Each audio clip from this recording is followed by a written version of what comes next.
免工具零成本，今天教你徒手更换 Nissan March K13 的冷气与引擎滤网。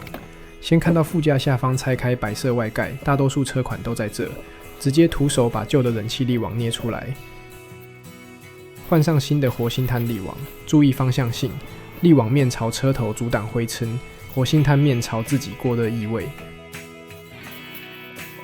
顺手推回去。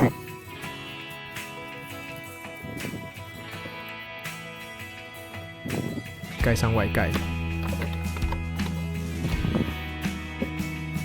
接着打开引擎盖，找到右边的空气沥清器盒，搬开卡扣，拿掉旧滤网。